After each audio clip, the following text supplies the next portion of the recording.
Hello everyone and welcome to today's online class of Python. So today we are going to learn about few more methods and functions used in dictionary. I hope you have understood the yesterday method which we have discussed, where we can insert, update and delete the elements inside the dictionary, like traversing of a dictionary. So let's begin with defining a dictionary. So I am writing here dict equals to, and then suppose I am writing here name is to Ram. Suppose I'm then writing here class is to suppose 11. Then I'm writing here age is to 14. So this is my dictionary. Now today I will talk about the membership operator, which we have already learned not in.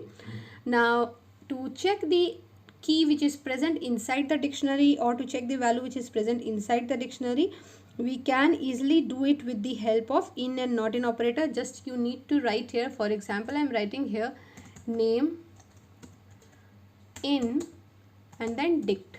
So it is going to give you the answer true because the name key is present inside the dict.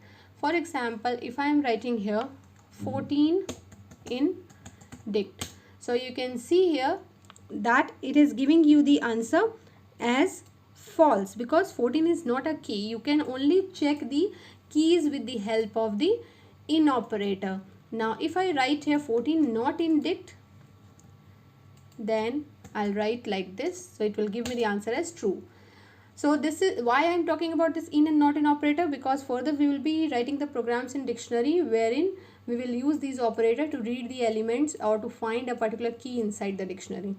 Alright, so now suppose if you want to read the dictionary, you can just easily do it like take a variable name and you can use the in operator and write the dictionary name.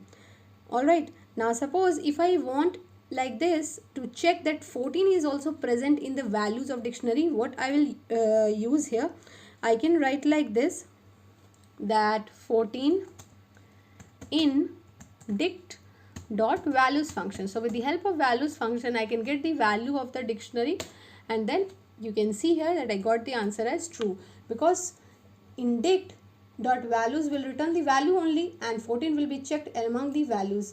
So this will give me the answer as true, because you must be remembering that we have learned about this, that if we write like this dict dot keys, it gives us the number of keys present inside the dictionary. If I write dict dot values, so it gives me the values inside the dictionary.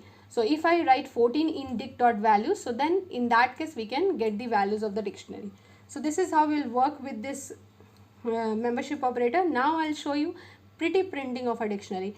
Pretty printing, as to print the dictionary we just simply use print command, print dict, so it will print the whole dictionary. But sometimes it happens that the whole dictionary becomes so long to be printed at once. So Python provides us the facility to do a printing of a long dictionary which contains large number of elements inside it, large number of keys and values associated to it.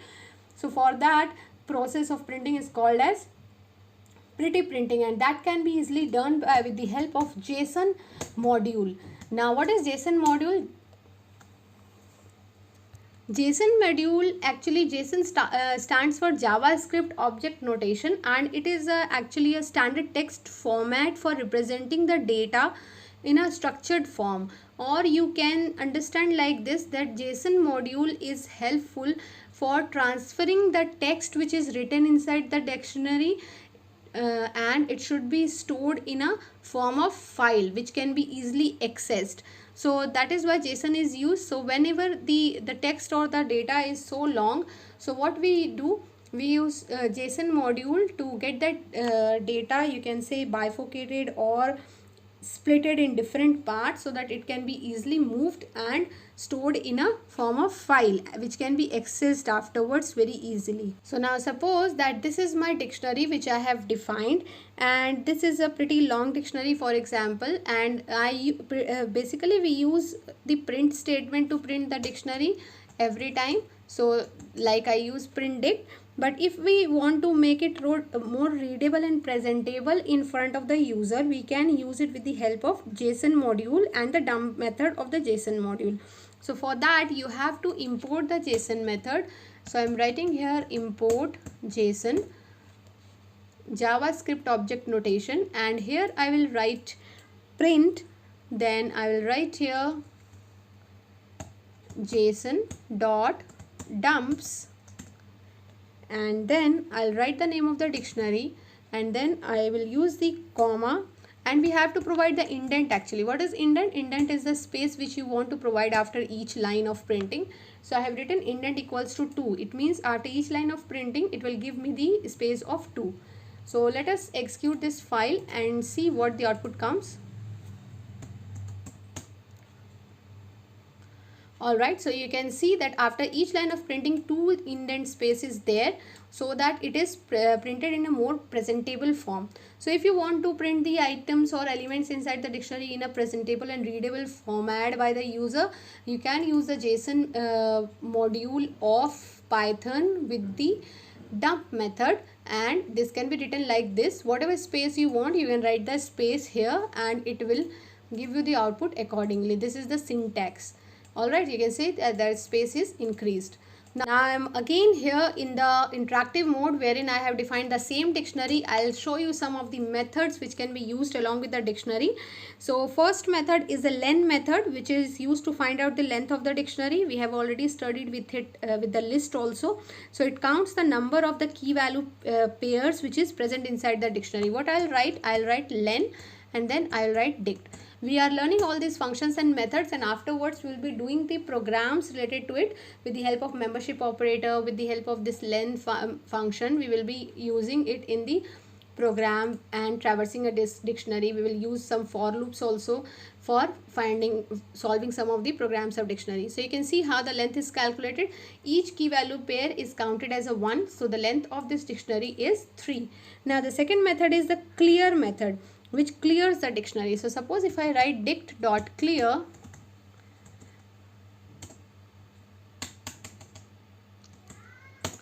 so when I print here dict, it will give you the empty dictionary. You can see that the dictionary elements are clear. Now there is an empty dictionary.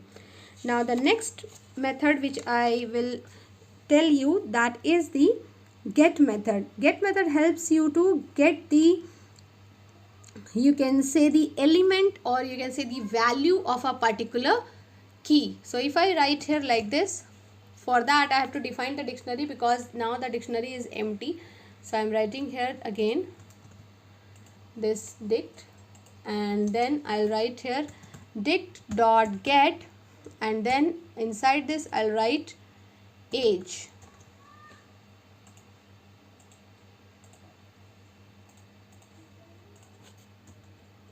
Dict.get, and inside this I have written age. So you will get the output which is the value of the age, that is 14. So then the next method is the key value, that I have already told you that it gives you the all the keys of the particular dictionary. Now when I write here the next method is the values, which we have already done. So it is going to give you the values. Now with the help of update method, we can update the value of the dictionary. Now to use the update method with the dictionary, we will define two dictionary here. So let us define the dictionary 1. So I have written here d1 equals to, and I am defining two values here. For example, I have written A apple, and then I have written B to ball. Alright, so one dictionary I have defined, and then second dictionary I am going to define here, wherein I am writing here C is to cat, and then D is to doll. So you can see that I have defined two dictionaries here, D1 and D2. Now to update the value of D1 by D2, so I'll write here D1 dot update, and in bracket I'll write D2. I'll press enter. So now if I print D1, it will give me the answer with the all key value pairs which are mentioned in D1 and D2, because D1 is now updated with the elements of the D2. Now if you press D2 here, you'll get the only element which is present in D2. If you want to update the D2 with the value of D1, so you can again do this, just you need to change it. So here I'll write D2 dot update, and then here I will write D1. All right, so once you press T1, you can see that you get the item like this. So both the dictionaries are now updated with the elements simultaneously. So this is how the update method works. Now we will learn few more programs with the dictionary, but till then you practice all these methods at your home: the JSON module, the update method, clear method, delete method, and get method, how to get the elements, keys, values, whatever methods we have discussed. You practice all this at home. We will be discussing few programs with the dictionary where we are going to use all the membership operator, pretty printing of the dictionary, JSON module, all these methods which we have learned. If you have any problem, you can get back to me. Till then, practice all these things and stay safe, stay home. Thank you so much.